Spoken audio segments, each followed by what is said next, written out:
Viral sa social media post matapos nang umamin sa interview ang aktor sa isang studio ni Boy Abunda dahil inamin ng kapuso actor na si Tom Rodriguez na may dini-date na siya ngayon. Makalipas ang halos 2 taon mula nang maghiwalay sila ng estranged wife na si Carla Abellana. Sa eksklusibong panayam ni Tom sa interview nito kay Boy Abunda ngayong araw March 9, 2024, sinabi niyang masaya at nakamove on na ang aktor na si Tom Rodriguez. Tinanong ang aktor, say ni Boy Abunda, "Do you believe in second chances?" Tanong sa kanya, nakangiting sagot ng aktor, "Yeah, I do." Sundot na tanong ni Abunda, "You think you'll be ready to fall in love again?"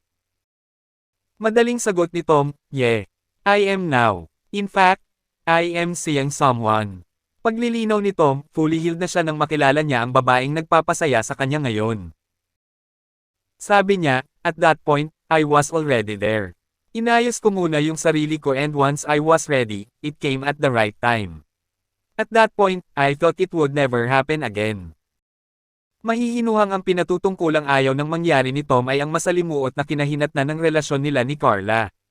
Tinanong din si Tom kung kailan niya balak ipapakilala sa publiko ang bagong nagpapasaya sa kanyang puso.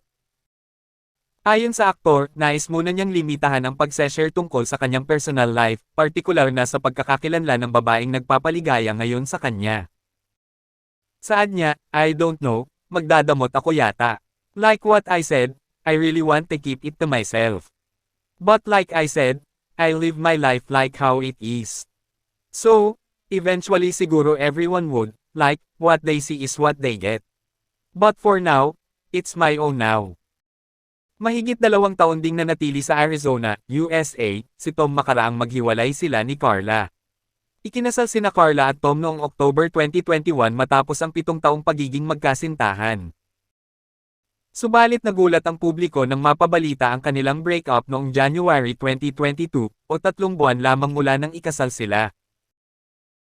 Mga ka-channel, kung sa tingin ninyo sino kaya ang taong nagpapasaya ngayon sa aktor at kung ito ba'y nasa loob ng industry sa showbiz at kung ito ba non-showbiz?